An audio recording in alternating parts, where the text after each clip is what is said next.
कहानी का नाम अभिमान। आंखों में अनिल को समाये हुए सुहाग सेज पर बैठी रुचिका अतीत के उतार चढ़ाव वाली गलियों में खो गई थी। उसे एक एक कर सब कुछ याद आ रहा था। बचपन से लेकर 9वीं क्लास तक स्कूल में हमेशा फर्स्ट आने वाली रुचिका आखिर हाई स्कूल की बोर्ड परीक्षा में द्वितीय कैसे आ गई। जब उसे यकीन नहीं हुआ तो वापस क्रॉस लिस्ट चेक किया। उसके नंबर सचमुच कम आए थे। उस रोज अन्य बच्चे भी उससे ही पूछ रहे थे कि अनिल कौन है, वो फर्स्ट और तुम सेकंड कैसे आ गई। गुस्से में रुचिका का गोरा चेहरा लाल पड़ गया था। जाने माने उद्योगपति जानकी दास जी की, जो इस शैक्षणिक संस्थान के ट्रस्टी थे, उनकी इकलौती बेटी रुचिका न केवल मेधावी थी बल्कि रूप व गुण में भी अद्वितीय थी। उसकी योग्यता के कारण स्कूल में उसकी तूती बोलती थी। जहाँ उसने कभी पीछे मुड़कर ना देखा था, उसे वहाँ पीछे छोड़ने वाला ये अनिल कौन है। यही सोच रही थी कि एक साधारण सा लड़का अपना रिजल्ट देखकर हॉस्टल की ओर वापस जाता दिखा। जब शिक्षक गण उसे रोककर बधाइयाँ देने लगे, तब पता लगा कि यही स्कूल टॉपर अनिल कुमार है, जिसने 98.3 अंक प्राप्त किए हैं। इसको केवल स्कूल बल्कि पूरे जिले में टॉप किया है। उसकी ओर राकत से देखती रुचिका के गुस्से का ठिकाना ना था। 2-4 मार्क्स ज़्यादा आ गए तो क्या हुआ, मैं इसे अगले इम्तिहान में देख लूँगी। हारना रुचिका का स्वभाव न था और जीतने की आदत अनिल को भी न थी। ये बनारस के नज़दीक चंदौली गांव के एक अति साधारण परिवार से आया हुआ एक साधारण सा लड़का था। न रूप से और न ही लिबास से किसी को ध्यान अपनी ओर आकृष्ट करने में सक्षम था। उसके पास अगर कुछ था तो वह थी उसकी एकाग्रता, जिसे देखते हुए शिक्षक मोतीलाल, जो उसके गाँव से थे, उन्होंने ही छात्रवृत्ति के साथ उसके पढ़ने की सुविधा मुहैया कराई थी।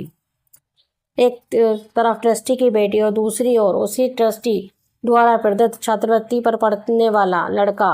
मगर उसमें सबसे बड़ी खूबी यह थी कि वह स्वयं ही अपनी प्रतिभा से अनजान था। उसे गांव से बाहर एक अच्छे शैक्षणिक संस्थान में पढ़ने का अवसर मिला तो वह शांतिपूर्वक पढ़ता चला गया। नतीजा इस बार भी वही प्रथम आया। 11वीं के बाद 12वीं के बोर्ड परीक्षाओं में भी अनिल प्रथम व रुचिका द्वितीय है। उसके बाद अनिल सरकारी स्कॉलरशिप पर कहीं और पढ़ने चला गया और रुचिका अपने ही कॉलेज से बीकॉम मैनेजमेंट कर पिता का व्यवसाय संभालने लगी। पिता के साथ काम करते हुए पूरे 9 वर्ष बीत गए।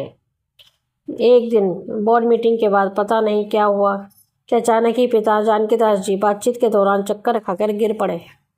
घबराहट में कुछ समझ ना पाई और तत्काल ही नज़दीक के हॉस्पिटल भागी। डॉक्टर के केबिन के बाहर नेम प्लेट पर लिखा था, Anil Kumar MBBS MD DNB। डिग्रियाँ तो अच्छी हैं, ये पिताजी का सही इलाज कर सकेगा, ये सोचकर चैम्बर में घुसी। मगर वहाँ अपने पुराने प्रतिद्वंदी अनिल को देखकर सहसा वापस लौटने लगी तो उसने खुद रोक लिया। रुको रुचिका, मुझे मरीज को देखने दो। एक डॉक्टर होने के नाते इलाज करना मेरा फर्ज है, मन मारकर ही उसने दिखाया। मगर रुचिका को देखकर अनिल देखता ही रह गया। उसमें रूप और तेज तो पहले से था, अब उम्र के साथ पनपी गंभीरता ने उसकी सुंदरता में अलग सा ठहराव ला दिया था। उसके इस अद्भुत रूप की तुलना जाह्नवी से करने लगा, जो गौमुख से निकली एक चंचल बालिका, हरिद्वार में इटलाती किशोरी और बनारस में आकर एक गंभीर नारी के रूप में सबके दुख दर्दों को हरने वाली पवित्रा पालनहार सी दिख रही थी। मेरे पिता को क्या हुआ है, यह सुनकर जैसे वर्तमान में लौटा। तनाव ले रहे हैं शायद, कंप्लीट हेल्थ चेकअप के बिना कुछ ना कह सकूँगा। और उसने सभी तरह के जांच की सूची बनाकर रुचिका को थमा दी। जानकी दास जी को किसी भी तरह का तनाव लेने के लिए मना किया गया तो ऑफिस की सारी जिम्मेदारियां अब रुचिका पर आ गई थी। पिताजी के रिपोर्ट्स को दिखाने उसे फिर से अनिल को उसे मिलना होगा। उससे मिलते ही उसे वह सारी चुनौतियां याद आ जाती, कैसे उसने उसकी जगह ले ली और तो और इतना बड़ा डॉक्टर भी बन गया। रुचिका का अभिमान आहत हुआ था, मगर इस वक्त मन की बात मन में ही दफन कर गंभीरता का आवरण ओढ़े सारे रिपोर्ट्स के साथ आनंद के कैबिन में खड़ी थी। आय जानकी दास जी का कोलेस्ट्रॉल बढ़ा है और हार्ट के पास कुछ ब्लॉकेज दिख रहे हैं, जल्दी ही ऑपरेशन करना होगा। अनिल ने कहा, तुमसे नहीं कराऊंगी। मेरे पापा का इलाज तुम ठीक से नहीं करोगे। पहली बात तो ये कि मैं सर्जन नहीं हूँ जो उनका ऑपरेशन करूँगा। दूसरी बात कि अब तो बचपना और गुस्सा छोड़ दो। ये जो इतना गुरूर सिर पर लिए घूमती हो ना, उसकी ज़रूरत नहीं। Be mature. किस हक से बकवास किए जा रहे हो? कुछ भी हो जाए, मेरे पापा का इलाज इस हॉस्पिटल में नहीं होगा। मन में ये ठानकर गुस्से से पैर पटकती हुई बाहर निकली। उसने कुछ लोगों से पूछताछ की तो सभी ने इलाज के लिए डॉक्टर अनिल का ही नाम सुझाया और ऑपरेशन के लिए बढ़िया सुविधाएं भी उसी हॉस्पिटल न्यू है हार्ट केयर हॉस्पिटल में मौजूद थी। नहीं, ये नहीं हो सकता। वह मुझे फिर से हरा रहा है और मैं फिर से हार रही हूँ। मैं उसे अपना अभिमान दिखाती रही और उसने अपना स्वाभिमान की रक्षा की। जाने किस मिट्टी का बना है कि किसी बात का बुरा भी नहीं मानता।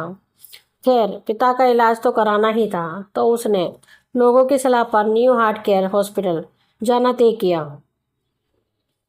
सर्जन से बात कर रुचिका इत्मीनान से सो गई, पर उसका सहपाठी अनिल अपनी खिड़की से चांद को निहारता जाग रहा था।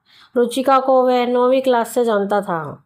उसे पता था कि इतनी सुंदर और बड़े कुल की कन्या के ख्वाबों पर उसका कोई इख्तियार नहीं, पर जाने क्यों बात बात पर उसका तुनकता वह भूल नहीं पाता।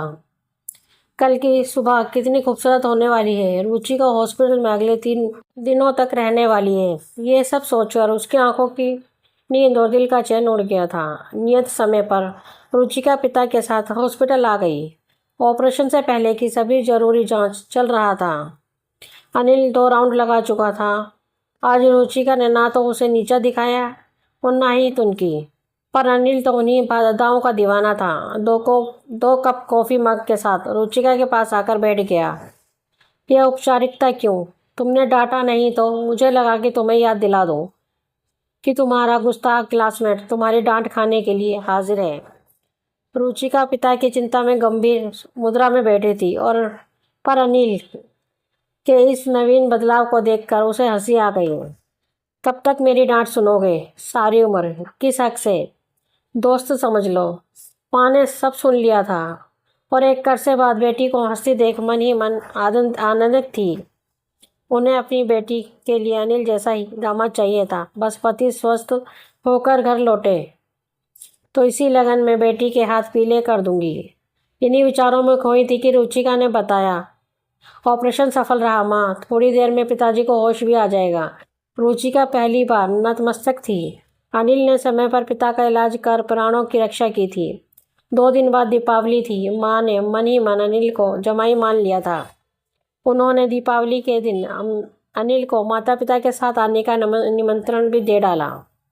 अनिल तो जैसे इसी ताक में था। दीपावली की रात जब दियों और पटाखों से सारा जहां रोशन था, तभी रुचिका और अनिल को विवाह बंधन में बांधने की तैयारियां चल रही थी। दोनों शर्मा कर बाहर आ गए थे। रुचिका अनिल को पाकर गर्व महसूस कर रही थी और अनिल ने तो जैसे रुचिका को जीतकर जंग जीत लिया था।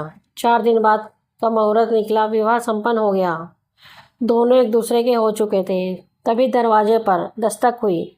दस्तक से रुचिका की तंद्रा टूटी और वह वर्तमान में लौट आई। मैं कम इन मैम। कौन? ख्यालों में कोई रुचिका चौकी। तुम्हारा पति अनिल दुस्साहसी प्रेमी के समान उसकी तरफ खींचा जा रहा था। उसकी मादक अदा पर रुचिका मुस्कुराने लगी। पति ने साधिकार घूंघट उठाना चाहा तो रुचिका ने अपने हाथ आगे कर दिए। पहले मुंह दिखाई निकालिए जनाब। प्रिय, मैं मुंह दिखाई में तुम्हें तुम्हारा अभिमान देता हूँ। तुम जिस मान सम्मान के साथ मुझसे झगड़ती रही, बस वैसे ही बनी रहो। अब सारी उम्र तुम बोलोगी और मैं सुनूंगा। मैं वही गंवार अनिल और तुम वही स्वाभिमानी और ओजमयी रुचिका। मुंह दिखाई में अपना आत्मसम्मान वापस पाकर स्वयं ही साथी की बाहों में समा गई। अनिल की इन बातों की गहराई ने रुचिका को खामोश कर दिया था। इतने सुंदर व सुलझे विचारों वाले सहचर को पाकर स्वयं को धन्य महसूस करने वाली उसकी हार उसे इतना खूबसूरत उपहार देगी ये सोचा ना था। वह हार कर भी जीत गई थी। दोस्तों, आपको हमारी ये कहानी कैसी लगी प्लीज़ कमेंट में हमें ज़रूर बताएं। अगर कहानी आपको पसंद आई हो तो अपने दोस्तों के साथ शेयर करें और हमारे चैनल को लाइक एंड सब्सक्राइब करें और बेल आइकन दबाना ना भूलें। धन्यवाद।